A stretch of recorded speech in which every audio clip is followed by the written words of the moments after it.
Jewish Education in Media is pleased to present L'Chaim, a program that highlights the people, issues, and events of importance to the Jewish community. Now here is your host, Rabbi Mark Golub.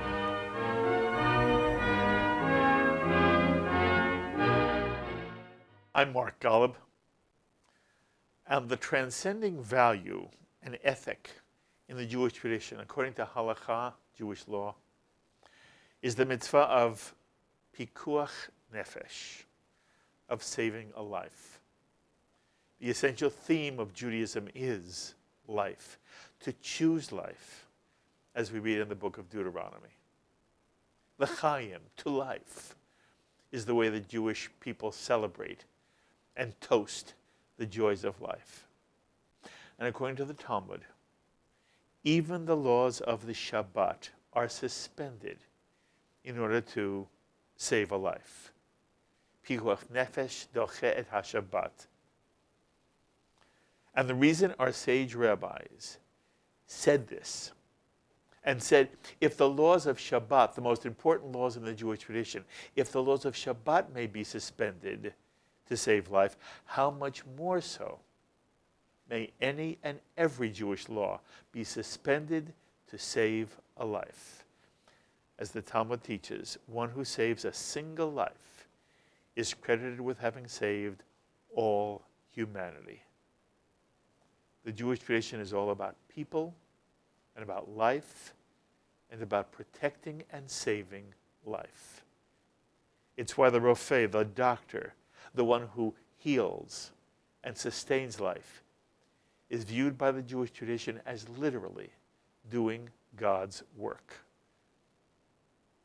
And anyone and any initiative that seeks to save a life is to be especially appreciated and praised. Which brings me to my very special guest on this edition of L'Chaim, who is involved in all those leading one of the most important initiatives in the Jewish world today, in the sphere of literally helping individuals survive and go on to live lives of meaning and joy. It's an honor for me to introduce to you Ryan Hyman of Ezer Mizion, a fabulous Israeli health support organization which, in addition to its many other services to help the sick, the disabled, and the elderly, has built a worldwide network of nearly 1 million potential bone marrow donors who are ready to engage in transplants of their bone marrow into an individual otherwise facing death. By the way, of those 1 million people who are now part of Ezer Mizion's registry, more than half, more than 500,000 individuals who've signed up as potential bone marrow donors are the men and women of the IDF, the Israel Defense Forces. And since Ezer Mizion's establishment in 1998, Ezer Mizion has completed some 14,000 donor-patient matches and has been responsible for more than 3,000 stem cell transplants that have saved lives throughout the world. Ryan, it is an honor to have you sitting here. It is a joy. You know, I've had the privilege of being at a couple of your dinners. I think the work you're doing and Ezer Mizion is doing is fabulous. And I thank you for spending a moment with us here on L'Chaim. Thank you. Mark, thank you for having me. Before I talk about Ezer Mizion, I want to know a little bit about you. You're the National Director of Community Relations for Ezer Mizion. But, you know, where did you grow up? What kind of Jewish household did you have? Who the heck are you? Where were you born and brought up? So I grew up in South Africa and left there. You were born where exactly? In Johannesburg. In Johannesburg. Right. Okay. Born in Johannesburg. Lived there for 18 years or so. Oh, okay. So you really grew up there. Oh yeah. You knew the society, the world, the Jewish. Very much so. What was it like? You know, it was really very, very interesting. You know, not to go into politics per se, but growing up as a white Jewish South African Yes. did certainly come with certain privileges. But I was blessed to have been brought up in a household that truly understood the value of all human beings, no matter who they were. And my parents would often entertain friends who weren't white. And for me, that was always a phenomenal experience. You know, sitting down and breaking bread with people who in most South Africans would not generally connect with. Yes. And I think part of that really gave me always a sense of understanding the importance and the value of every single human being and every single life. Lovely. So what was the Jewishness of your home in South Africa? So I would guess we would be considered modern Orthodox, for lack of a better term. The South African Jewish community is considered a very traditional community, where you know, people live their lives in a very involved way in the community, but also understanding who they are as Jews and connecting in whatever way they're comfortable with. And there was always an openness to that.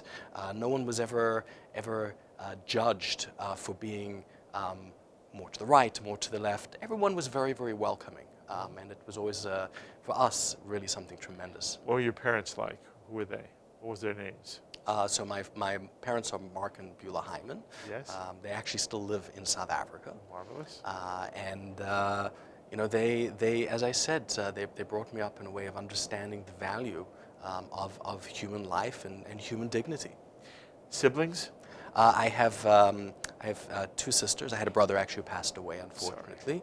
But two sisters, one who still lives in South Africa and the other one who lives all the way in Perth, Australia. So we really are an international family. What brought your parents to South Africa? It wasn't actually my parents. It was my great-grandparents. Great-grand. Yeah. So it was generations of your family. My family left Europe in the late 1800s.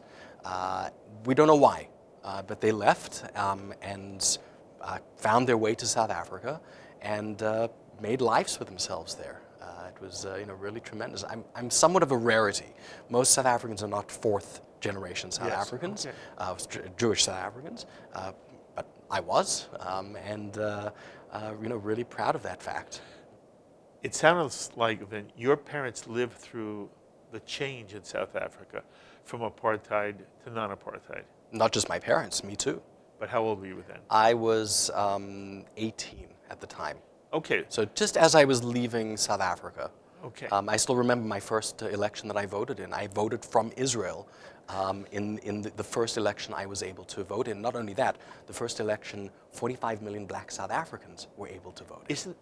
Isn't that amazing? It really is incredible. It really is. And it sounds like your parents were sympathetic to the entire move towards integration as opposed to segregation. Oh, absolutely, Yes. absolutely. The Jewish community as a whole, if you look at some of the most ardent opponents to apartheid, were all Jews. They were, you know, if you look at Nelson Mandela's first law firm that allowed him to clerk with him, they were Jewish. His legal counsel through the Rivonia trials were all Jews. His doctors when he was in prison were all Jews. He surrounded himself with Jews because he understood, and they understood, the importance of supporting, frankly, a hero in the eyes of many, many people. All right, one more question about your growing up as a Jew in South Africa. American Jews know what it is to go to Talmud Torah, Hebrew school, day school, whatever. We have a bar mitzvah ceremony and blah, and to have a Jewish identity in America. Ryan, how similar or different was it for you growing up as a Jew in South Africa? Oh, it's very, very similar to the United States. Oh, yeah. You go to Hebrew school? We've got schools, you know, the day schools, and you know, we've got all that. We've got all, you know, as much kosher food as you can possibly want. More expensive than here, admittedly. I'm not going to tell you the price of matzah, you know, but you know, that was something that was certainly it was very, very similar to life here. Now, do I gather that since you voted for your first time from Israel, you went from South Africa to Israel? Correct. I spent. Why? What was that story? So a lot of my classmates elected to spend a post high school year studying in Israel. I did exactly that as well. You know, it was a great opportunity to spend a gap year in the state of Israel, learning about where, you know, where the Jewish people come from, where we're going in a way, and it was a great experience. You know, just really spending a lot of time from an intellectual perspective, learning, but also from the perspective of really connecting with the land of Israel. That's lovely.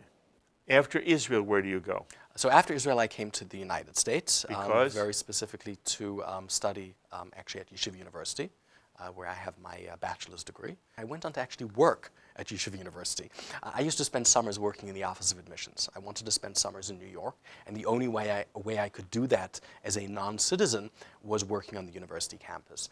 And it was a great experience working in the Office of Admissions.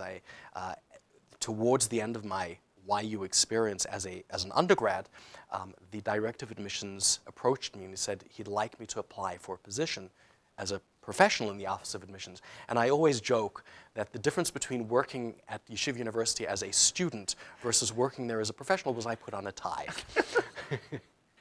What happens next in your journey? Okay, so I was wooed away from the nonprofit world into the exciting world of commercial real estate finance. I got wooed away. I still remember the interview. I turned to Mr. Chambray at the time. I subsequently was able to call him Bob. I said, I need to ask you one important question. You're interviewing me for this position. I said, what exactly is commercial real estate finance? And he said, that is exactly the question I want you to ask. I'm looking for somebody who knows nothing about commercial real estate finance. And part of his goal was to teach me or to mold me in his own image, in a way. I learned so much from him, so much. To this day, I'm not even in that world anymore. I still quote Bob Chambray to this day because he had such a profound impact on who I am as a professional. Did you enjoy the work? I would say for the most part I did. Okay. And where did you do this? I was in New York. In New York. In New York. At some point you ended up in California, yes? Correct. So what happened was I made a decision to really move out of the for-profit world. I kept on having this pull, this urge to go back into the nonprofit arena. The way I often describe it is that while I spent a lot of time in commercial real estate finance making rich people richer, I had this urge to enrich lives the way I did when I was working at Yeshiva University. And I made a decision to actually go back into the not-for-profit world, which was tough at first. It was very, very difficult from multiple perspectives, certainly from a financial perspective, but more importantly, it was a complete change in the world that I was involved in. And I started looking for different types of positions. Initially, I wanted to go back into the college admissions world, but in the 10 years or so that I'd been away from college admissions, that world had changed so much. And I realized I wasn't prepared for it. I'd lost so much during those 10 years. Although I brought so much more to the table after having spent years in corporate America, it was a different environment. And were you looking for this inside the Jewish community, or you would have no, gone anywhere? across the spectrum. Yeah. That wasn't. I had interviews all over the place. The family you create, however, does have a Jewish identity, and Jewish means a lot to you, even at that point. Yes. Yes. Yes. Okay, but you'd be perfectly interested in any nonprofit work, whether it was with a Jewish organization or not. As long as it speaks to me. You know, one of the very firm beliefs I have is that in order for a not-for-profit professional to be successful, they have to have a passion for the work that they're doing. That's not to say for 1 second that working for other organizations isn't meaningful. For me, it may not have been as meaningful. I needed, from a personal perspective, to be involved in an organization that really had meaning from a very personal perspective for me. Good for you. So you land where? So I was actually, it was a very interesting thing. I landed up creating the very first development department for a local high school in New Jersey. They never had one before. They were embarking on a capital campaign. They weren't sure how to do it. And I brought them a proposal. First position back in the not-for-profit world, I was creating a division in an organization that simply had not existed before. I spent a number of years there, and I still remember I had a coach from, PEAGE does not exist anymore, the Partnership for Excellence in Jewish Education. But at the time it did, and I had a coach. And Amy Schiffman and I would speak once a week. And at one stage, she said to me, I have a question for you. How long have you been doing this? And I said, about a year. She said, a year, and how many more years after that? I said, no, a year. She said, I have to tell you, the way you present yourself, the way you're presenting the school, the way you're presenting the not-for-profit world specifically in fundraising at the time, you're well beyond 1 year of experience. So there was a certain knack that I kind of had for it. Very flattering, by the way. Thank you. Yes. Thank you. And I'm not telling the story to flatter myself. But it's who we all know you are. So I'm very glad you told the story to sort of put this in context. You bring a certain perspective to the Jewish non-profit world that I want you to talk about. And we're almost there in your story. Okay. Get us into the Jewish world now. Okay. Go ahead. Okay. So after a number of years in this role, I was actually again wooed away by an amazing organization called Chai Lifeline. Chai Lifeline helps children and families that are going through the absolute worst nightmare of cancer and other very, very serious diseases. They were looking for somebody to work in their regional center in Los Angeles, and I accepted the role. And for me, it was very, very exciting to really go from let's call it a small nonprofit to now a national nonprofit, which really was a phenomenal experience, a phenomenal learning experience. It really helped me develop really as a professional in many, many different ways. I made a lot of mistakes along the way, and those were, the way I always refer to mistakes is they're a good thing. Mm-hmm. Mistakes are not a bad thing. If we repeat mistakes, then they're a bad thing. If you learn from them. If we learn from them, they can be very, very positive. And I really learned so much, not only about the not-for-profit world, but about who I am and what inspires me and what kind of passion I bring to the table on behalf of an organization. Mm-hmm. And it really drove me in a very real way. I was there for a number of years, and then I got a phone call asking me to, it was actually another organization in Los Angeles. By coincidence, happened to have been a very prestigious yeshiva high school, very, very highly respected in Los Angeles and well beyond Los Angeles. And I kept on saying, no, I'm quite happy where I am. And I got another phone call, and they kept on calling. And eventually I said, okay, I'll talk to you guys. And quote unquote, they made that proverbial offer that just made sense. I landed up moving over to them and helped really enhance their operations from a number of different ways. This is a yeshiva in LA. Correct. Right. Did you enjoy that work? I really did. I really enjoyed it. You think you made a difference? I know I made a difference. I bet you did. From a fundraising perspective, which is really what my primary focus there mm-hmm. was. One of my first campaigns, I took a campaign that had typically brought in around $25,000, $30,000, and that was the year prior to me arriving. The year that I took over that campaign, we raised $500,000.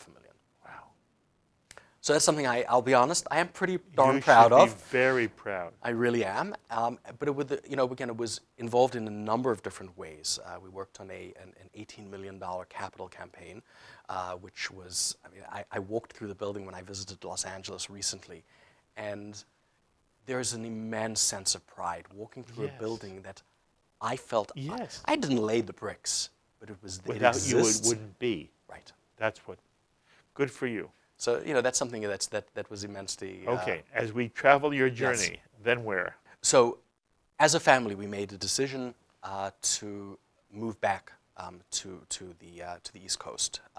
My wife and kids had moved first to go back to school. I had a number of projects that I was finishing up. I didn't feel I could leave the school in Los Angeles in the lurch.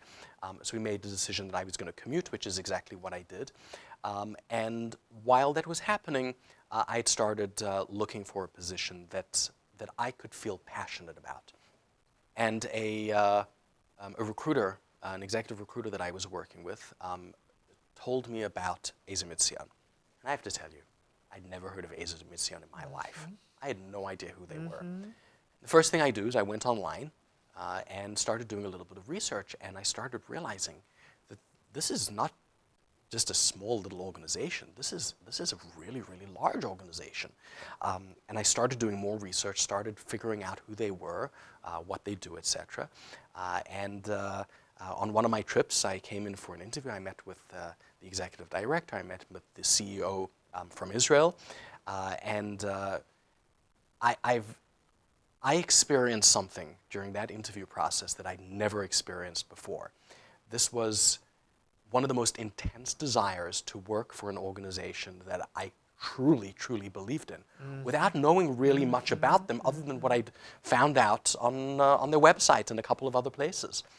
It was absolutely exceptional. One of the questions I asked, which is the same thing that you mentioned at the beginning, one of the things you mentioned at the beginning, who is Ezer Mizion? And I said to the CEO, I said, Chaim, I don't understand.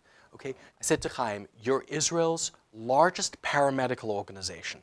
Okay? You have 3,000 employees, 30,000 volunteers, and a $130 million operating budget. But I've never heard of you. Why? And he looked at me and he said, you're the person who's going to change this. Okay. You've brought us up now to Ezer Mizion. It's a wonderful story. And when you said to them, how come nobody knows about you? It's something I alluded to already. Many people don't know about Ezer Mizion. It's why I wanted you at this table. And I became involved in and know of your organization through Gloria Cayley. The Cayleys, Harvey passed away. Gloria and Harvey were unbelievably committed Jews, and they're committed to Ezer Mizion. And Gloria brought me in, and I am just blown away. So I understand that you were sort of blown away the same way I was. And what I want the audience to learn about now is why Ezer Mizion is not just another health organization. It is a unique organization on the face of the planet Earth. And it emanates out of Israel. And when people speak about why are you proud of Israel, if you understand what Ezer Mizion has done and is doing, it's one of the things that makes you extraordinarily proud of the state of Israel. Do you understand what I mean? Absolutely. Okay. So, without my telling the audience, I want you to explain the umbrella that Ezer Mizion is, and then what I alluded to was the bone marrow work that it does in transplants. I want you to start with the broad and then come to the specific, which takes up so much of your time and energy. Right. So, as I mentioned, when I was sitting down with the CEO, I couldn't figure out why such a vast organization had so little awareness. And you know, when I was exploring who Ezer Mizion was, I was looking at a number of different things. I was looking at the fleet of ambulances that they have in Israel that provides free transportation to hospitals for people who need to get there. We prepare 620,000+ hot meals every single year for patients in the hospital, for their families. We have an elder care division. We have hydrotherapy pools. We have so many different programs and services that we offer. It really is tremendously profound. And this is in the state of Israel? That is all in the state of Israel. We have 26 branches spread out over the entire country. So that the truth is, if you ask anybody in the state of Israel about Ezer Mizion, the first thing you say, yes, Ezer Mizion. We know Ezer Mizion. It's a household name there. It's a household name. All those programs and services are very much local to Israel. There is one program that we have that has a truly global reach, and that is the Bone Marrow Registry. The Bone Marrow Registry was created in 1998 by Dr. Bracha and Moti Zisser. Bracha is actually she's still the director of the Bone Marrow Registry, and she's that proud. She is remarkable. She really is. Bracha is absolutely incredible. Okay, go ahead. What is the bone marrow registry? Explain what that is to people. Okay. So, Mark, when a cancer patient unfortunately gets cancer, there are a number of treatments that are open to them. Chemotherapy is obviously one of them. There are times where chemotherapy isn't the only arrow in the quiver of treatments that a cancer patient needs. One of the most powerful treatments which are used when necessary, and it's actually considered very often a treatment of last resort, is a bone marrow transplant. Bone marrow is very, very specific to certain ethnicities, which means that a Jewish cancer patient will generally need a bone marrow transplant from somebody within his or her own ethnicity, which typically means somebody from the Jewish community. It even becomes even a little bit more specific where different ethnicities within the Jewish community, Sephardim, Ashkenazim, Hasidim, Ethiopians, etc., will very often need a transplant specifically from other people within their own sub-ethnicity from the Jewish community. The bone marrow registry recognized 20 years ago that the Jewish population, the number of samples in the world for Jewish patients, for people of the Jewish ethnicity, was exceptionally low.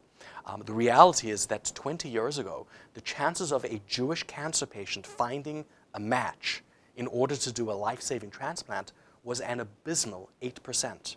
8%. Fast forward to today, to 2019, that 8% is now close on 76%. That's amazing. It's exceptional. Amazing.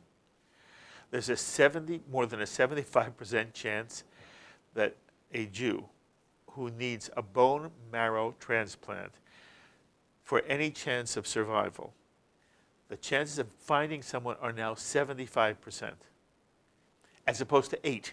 That is correct. And how does one become a part of the registry? How do you become part of this entire program, an individual? So it happens to be a great question.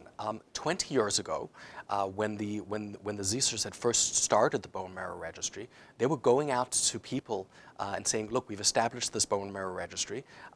We want you involved. We want you to get swabbed. At the time, it was actually more of a blood test. Today, with modern medical technology, that's changed. It's a very simple swab. But 20 years ago, they were going around collecting samples. They started with 6,000 samples. Today, we have 968,000 people in the bone marrow registry. But more significant than that, and this was where a major landmark agreement took place in 2005. David Hager, who's a Ezer Mizion supporter from Los Angeles, introduced the Zisers to Elazar Stern, who was then essentially the head of the army in the state of Israel. And they forged an agreement between the IDF and Ezer Mizion where every single new recruit, when they go through the induction center, is given the opportunity to be swabbed and included in Ezer Mizion's bone marrow registry. Well over 90% of our heroes, our IDF heroes, when they go through that induction center, agree to be part of the registry, which means we're swabbing, on average, 3,000 to 4,000 Israeli soldiers every single month. Today, we have, I believe the number is about 529,000 IDF soldiers who are young, they're healthy, they're genetically diverse. They're being added to the registry on an ongoing basis, which really has given us the ability to move that number that I'd mentioned from 8% to 76%, Amazing. And it's going to continue growing. Okay. Walk us through the process. It sounds so easy. Okay, I get a swab, and you take the DNA from that swab, it goes into some kind of computer system, and you now know that such and such a person in such and such a place has the following DNA, and if it turns out that somebody in anywhere in the world for whom that DNA is a match, now you know you would go to that person and say, we need you now to be an actual donor as opposed to a volunteer. How does that actually work?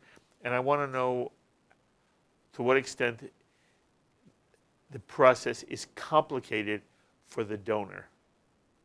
Okay. So, unfortunately, when there's a cancer diagnosis, the oncologists are going to start creating a treatment protocol for the patient. And there are a number of different steps that they're going to take, and each case is obviously different. I don't pretend to be an oncologist, but the basics are that a treatment protocol will typically include doses of chemotherapy. If the doctors realize that the chemotherapy isn't being effective, they'll then do a search in order to find a bone marrow match somewhere in the world. As I mentioned before, the Jewish community, from an ethnic perspective, it's more likely that a Jewish cancer patient is going to find a match from within the Jewish community. So what will happen is the oncologists will do a search. They'll first do a search in the World Marrow Donors Association, which is based in Holland, which is a repository of every single bone marrow registrant in the world. Including those in Ezer Mizion? Absolutely, yes. Every single one in the world is housed in the World Marrow Donors Association. What doctors will often do if they recognize that a patient is Jewish, they'll very often contact Ezer Mizion directly because they know that we're able to find that information extremely fast and very often find a donor very, very quickly. Okay, so somebody needs a bone marrow transplant. They contact Ezer Mizion. Lo and behold, there is someone who is the necessary match. What happens next? So once a potential bone marrow donor has been identified, Ezer Mizion will reach out to that donor. Very often, as I mentioned, they are from the Israeli army, which means we're able to track them down extremely fast. I think our record is 2 hours.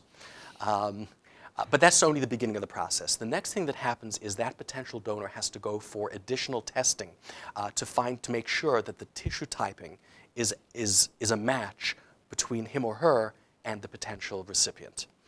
That's the first and foremost thing that has to happen. And it does take a little time. It can take about a week or so, 2 weeks for those results to get back. How is that done? It's a simple blood test. Okay. Simple blood test. It's sent off to the labs. The labs will then come back, send the information to the oncologist. Okay. And sometimes it's not a match enough. Correct. And you go on Correct. looking for somebody else. That is correct. And then sometimes it is a match. Correct. And now you have an individual. Sometimes there's more than one match. Okay. So this individual then does what? So once the oncologists make a decision to move forward with a transplant, the potential donor will have a series of shots to really boost the bone marrow efficacy. Frankly, the amount of bone marrow in order to do that transplant. It typically takes a few days. The worst that happens through those shots is that the donor will get flu-like symptoms. There's nothing unhealthy about it. It's just they just don't necessarily feel well, but there are no major impacts, no major effects to them. Once those shots have started, one of the things that's going to start happening is they're going to give massive doses of chemotherapy to the recipient. Essentially what they're doing is they're wiping out the bone marrow recipient's, the patient's immune system.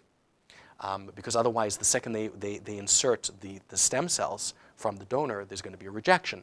They literally destroy the entire immune system.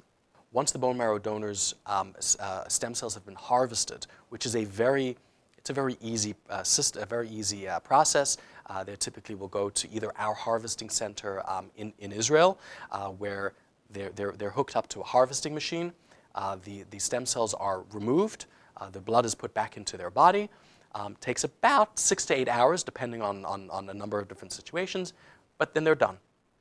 And there's a bag of stem cells. Those stem cells are then quickly rushed to the recipient wherever they are in the world. Ezer Mizion will typically have them hand couriered. We do not rely on FedEx, although FedEx is wonderful. It's got to be done by hand because it's got to get there within 72 hours. They'll start doing the transplant. They'll insert those stem cells into the patient, and then it's a matter of waiting and seeing. Mm-hmm. You've got to realize that these cancer patients are phenomenally sick. Mm-hmm. They really are, and their entire immune system has been utterly destroyed. And now we're taking those stem cells and we're putting them into their body. It's very, very tough for them. Mm-hmm. It's rough. It really is. And the hope, of course, is that the stem cell transplant will take. Unfortunately, there are times that they don't work. So it doesn't always work. Correct. Okay. but many times it does. Correct. One of the most moving things I've ever seen is when Ezer Mizion brings a donor to meet a recipient. The recipient is living because of what this donor has done. They do not know each other. They've never met. Very often the meeting is scheduled. They don't even know, the recipient doesn't even know it's going to happen. And then lo and behold, Ezer Mizion introduces to the recipient the donor who has basically given them life. It's the ultimate in pikuach nefesh. You've seen that many times. It gives me chills every time I see Ezer Mizion do it. Do you remember how you felt? And is there one or two that somehow were special to you? You know, what I will say is this. This morning before I came in, I happened to have been watching a video, one that I hadn't seen before, and I cried. I don't think there's ever a time where I've seen the bone marrow, recipient and donor meeting that I haven't cried. Yes. We had an event in Englewood, New Jersey at the end of March, and we introduced a bone marrow recipient to his donor for the very first time. And the recipient told his story. It was just a remarkable story. Unfortunately, he had a brother who had cancer when he was very, very young. He survived, he was fine up until his 20s. Developed a brain tumor. There was, at that stage, you don't typically do bone marrow transplants for that type of cancer. And unfortunately, he succumbed to his cancer. And our recipient, a year later, got cancer himself. His story was absolutely remarkable, how he didn't feel he could tell his wife.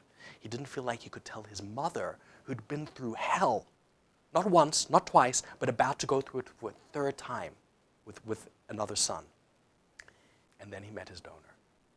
And I can picture it in my mind as we speak. He almost collapsed on the stage. And he turned around. Dr. Brachazisa was there, as she so often is with these donor-recipient meetings. And the donor and the recipient hugged in front of an audience, I kid you not, for 3 minutes. And the audience just stood there, me included, crying, because we realized something profound. We realized that these two people were connected in a way that no two human beings can really understand other than the two of them. We realized we were witnessing a bone marrow recipient meeting the person who he owes his life to. And I have to tell you, it was profound. And the recipient has inside him the donor's blood. There is DNA from the donor, yes? Absolutely, yes. As a matter of fact, the bone marrow recipient will very often, their blood type will change to the blood type of the donor. Mm-hmm. It happens. Mm-hmm. There's a great line from one of our recipients. He was saved by an Israeli soldier, the 6'5" strapping Israeli soldier, and he said that his only regret after having woken up from the transplant was that he didn't speak Hebrew. It's almost as if it's a form of giving birth. Well, it's actually funny that you say that. Bone marrow recipients will very often celebrate 2 birthdays. They'll celebrate their actual birthday, and then they'll celebrate the day of they got their life back. Is there a reason the recipient normally does not know who the donor is? It's got to do with international standards. There is because so much can go wrong in that first year to 2 years, that the international registries don't want them meeting with each other. They rather wait until the recipient has a clean bill of health, and then they'll allow it. Then it's acceptable. Correct. Okay. And we have some video of one of those moments. I want the audience to see it. So one of the videos that I'd like the L'chaim audience to see is a young girl Her story is it's just a beautiful, beautiful story. But you have to see the look on her face when she meets her donor, the Israeli soldier who saved her life. It is just something incredible to see.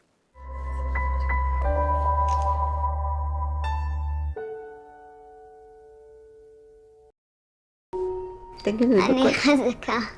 את באמת חזקה.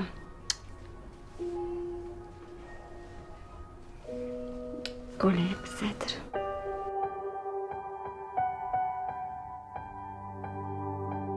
שאימא שלי סיפרה לי על המחלה שלי, אז התחלתי לבכות. מה אני כל הזמן אומרת לה? שאת? חזקה. שאת חזקה ושאת? גיבורה. כן, ושאת יוצא מהמחלה הזאת? שאני יוצא מהמחלה הזאת בריאה. כשהבאתי את הדוגמה של הרוק שרק התגייסתי, לא היה לי מושג. פתאום קראתי את ההודעה הזאת, הייתי בשוק. וזהו, והמשכתי את החיים שלי. לא חשבתי מה קורה בצד השני. אני יודעת שהוא בן 21, שהוא קצין, אף פעם לא ראיתי אותו. זהו, הגענו ליום הזה. כמה חיכינו? חיכינו הרבה. כן. זה מרגש אותי. לא לבכות. אז רק בוכה. לא לבכות.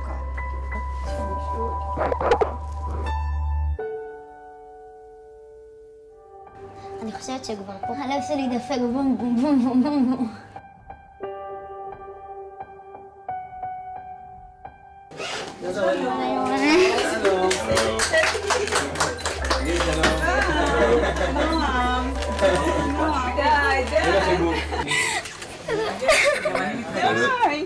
לא, הכל בסדר, זהו.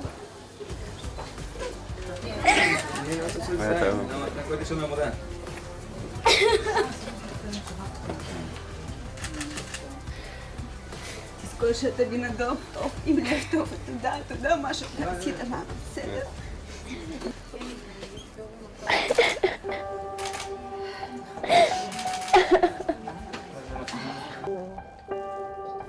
אחרי שהבנתי שאני תורם את המח עצם, עדיין לא היה לי מושג באמת מה החשיבות של זה. אני חושב שרק עכשיו בערך אני מבין. זה בהשתלה. הנה זה שקיבלנו את המוח עצם. תראי את זה? זה כאילו הדם הוא מה שזה לא יהיה. רק אחרי שאתה עובר את מה שאתה עובר, אתה מבין מה המשמעות של כל הסיפור הזה. לא ציפיתי שזה אף אחד לא ציפה פה שזה יגיע לרמה כזאת. ייגמר ככה, כאילו בקטע טוב.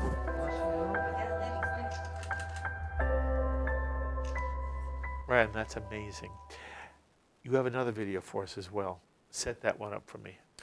So every year or so, the President of Israel hosts an event at the President's residence where donors and recipients get to meet for the very first time. And this is something I think your L'chaim audiences will really appreciate, where they get to see person after person meeting the people who saved their lives. It's incredible.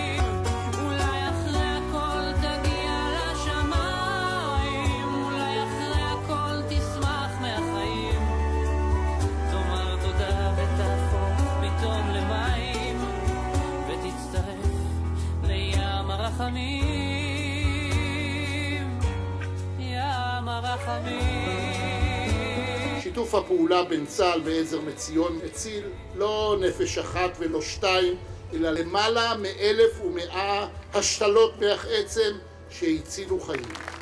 להענקת המדליות, אני מתכבדת להזמין לכאן את ידידי עזר מציון. כל אחד מהם תרם מאגר אישי על שמו.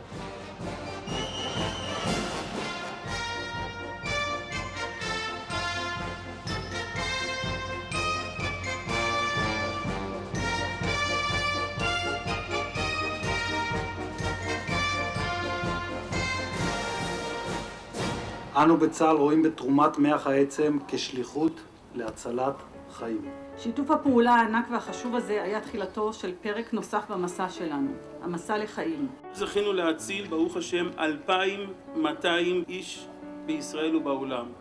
המסע של ארז התחיל בינואר 2015. היה לו חום גבוה, וארז חשב שזו שפעת. התברר שספירות הדם שלו מעלות חשדות, והחליטו לעשות לו בדיקת מח עצם. ואז מבשרים לארז, יש לך לוקמיה, נותרו לך 6 חודשים לחיות.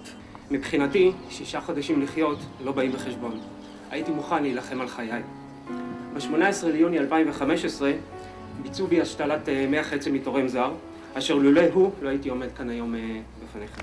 סמל עומר בן חורין תרם מח עצם לארז והציל את חייו. הם נפגשים בפעם הראשונה כמובן.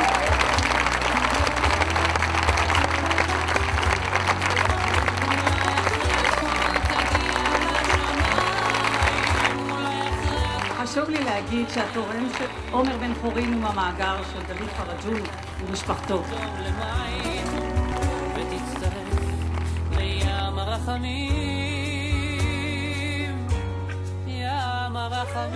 לא כל אחד זוכה לבוא ולהציל חיי אדם. אתה לא מציל רק את הבן אדם, אתה מציל את כל המשפחה שלו. זה משהו קטן ממך, זה שבוע מהחיים שלך ששווים לחיים שלמים של מישהו. זה המורשת קרב שלי, התרומה הזאת. לא איזה מבצע גדול.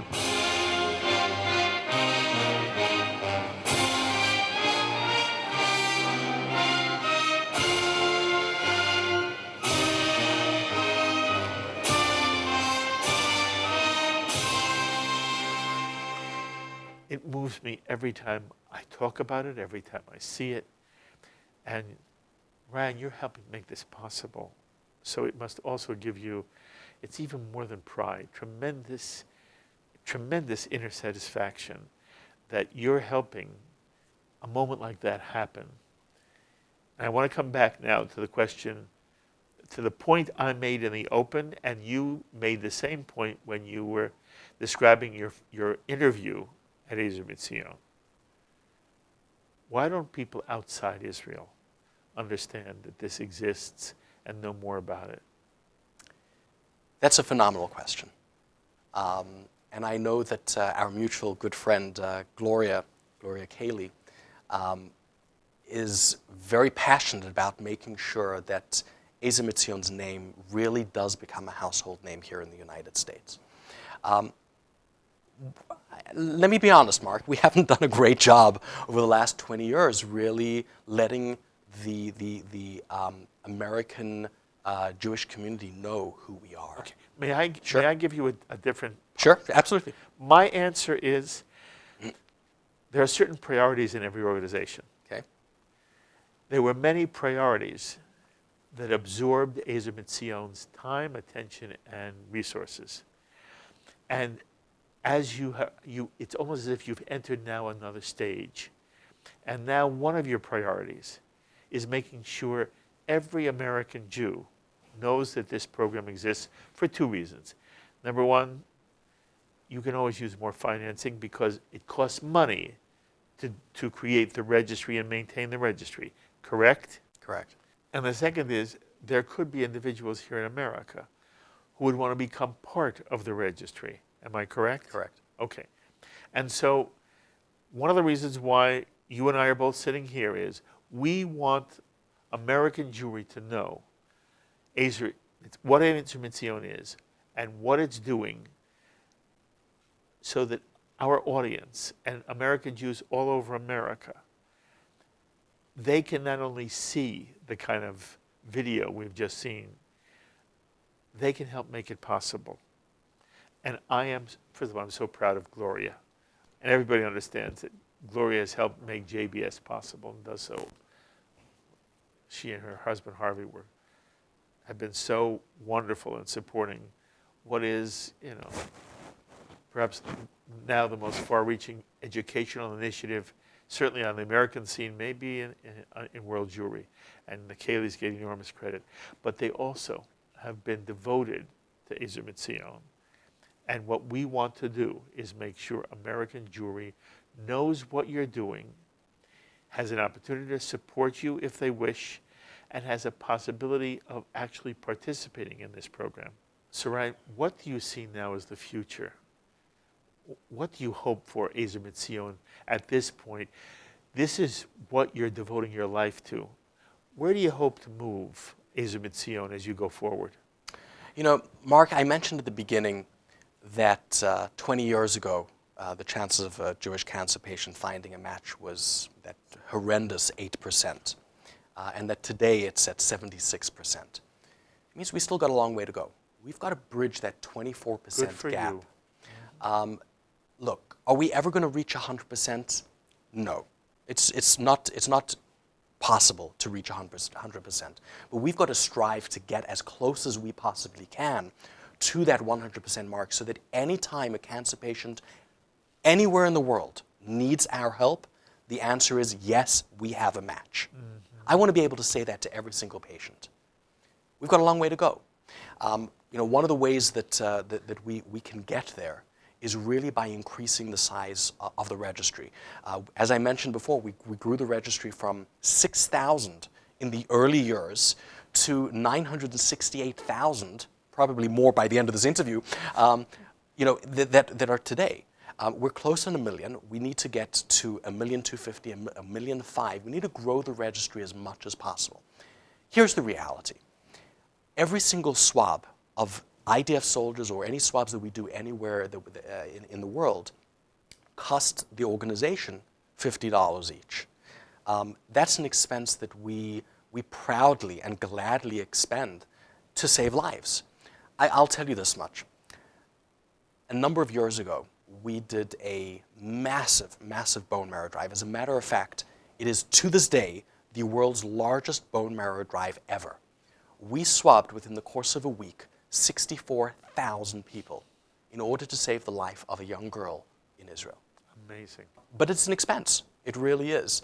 You know, the 64,000 swabs that we did to save that young girl cost Ezer Mizion close on $4 million that was unbudgeted. It was unbudgeted because we knew we had to save this young girl's life. And it's an expense that we understand has to be spent because the Jewish people will do whatever we can to save a life, as you mentioned at the very beginning. That's what Pikuach Nefesh is all about. You know, so part of what we're looking to do is really expand the registry as much as possible. You know, we're doing a bone marrow drive every single day in Israel with the soldiers, where we're swabbing 3,000 to 4,000 soldiers every single month. You know, one of the most profound ways I believe that people can support us, just like you mentioned Gloria and the late Harvey Cayley. Gloria has what we call a donor pool, where she has personally been involved in swabbing thousands of soldiers that are connected to her and Harvey. She's supporting that. She is supporting that. She sponsored those swabs. There are hundreds of lives that are owed to Gloria. I have to tell you, one of the most thrilling things is when I pick up the phone and I call her, and I say, Gloria, I just want to let you know, you saved another life this month. And you know, you can hear in her voice, there's just this sense of pride, knowing that while she can't necessarily donate her own bone marrow, she's involved in another way, and she's saving so many lives just by supporting our efforts and our work to really expand the registry as much as possible. Does Ezer Mizion also provide bone marrow to non-Jews? Absolutely, yes. We are proud. We really are proud to be exporting over 65% of our bone marrow transplants all over the world, including to countries where we know there aren't any Jews. It is an immense sense of pride for us knowing that as a Jewish people, as a Jewish community, we're having a global impact both on Jews and on non-Jews. By any chance, would you know if Palestinians ever receive a transplant? The answer is an unequivocal yes. Doesn't that make you proud also? Of course it does. Why wouldn't we be proud of saving lives? Yes. And my point is, it's another way in which the Jewish people transcend the issue of enemy. Correct. I mean, the reality is that the Israeli people and the Jewish people want to save lives no matter who they are, even sometimes if it's in the community that is at war with us. It's an amazing Correct. So I want you to be I'm especially proud of that. Everything you're doing is magnificent. Everything Ezer Mizion is doing. I am so proud to know you, and I'm so thrilled that now Ezer Mizion is being seen here on JBS. By the way, there is an Ezer Mizion website, but you're setting up a special page, and I want you to explain to the audience what this page is. I am very proud of it. So our website is ezermizion.org, but we're setting up a special page for JBS viewers, ezermizion.org/JBS, where JBS viewers can see themselves what kind of impact Ezer Mizion has, and also the very special relationship that we have between JBS and Ezer Mizion. I am so proud. You do fabulous work, and by the way, you're a wonderful soul. You know, I am so, you've enriched my life in many ways. And Ryan, I hope we stay close and dear friends forever. And you're always welcome in that chair. As we see the progress of Ezer Mizion, you have to continue to come back, update our audience. But I wish you kol tuv v'hatzlacha, all the best. And may you go from strength to strength, you and the entire organization. You wish everyone there my very best, my friend. Mark, thank you so much. Thank you. My meeting with Ryan Hyman, National Director of Development for Community Relations. And Ezer Mizion is an Israeli organization that is living the most important of all Jewish values, saving life. Saving lives throughout the world with its worldwide registry of bone marrow donors. And again, if you'd like to learn more about Ezer Mizion, just go to their website, ezermizion.org. Of course, as always, I'd love to hear any reactions or thoughts you may have to my meeting with Ryan. Please email me, write me, post it on our Facebook page, or tweet me. I love hearing from you. And remember, we now have the L'chaim podcast for any of you who enjoy listening to podcasts. Find the L'chaim podcast on iTunes or Google Play or wherever you go to listen your podcasts. And take L'chaim wherever you go. Until the next time, I'm Mark Golub. L'chaim, my friends, to life.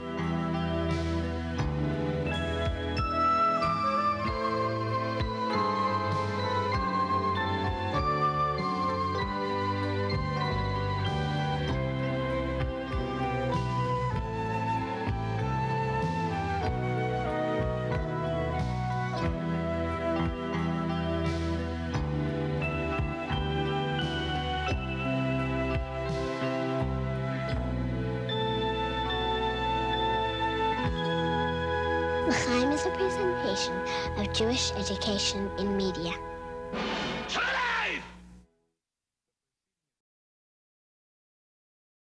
We would be pleased to send a complimentary DVD of this program to anyone who wishes to support JBS with a tax-deductible gift of $36, double chai or more. Simply visit the JBS website at jbstv.org and click on the Donate button to make a donation by PayPal or your credit card. And please, indicate the program for which you would like a DVD. Or you can send your tax-deductible check to JBS, P.O. Box 180, Riverdale Station, Bronx, New York, 10471. And again, please remember to indicate which program you would like to receive with our compliments. And we thank you for your kind support.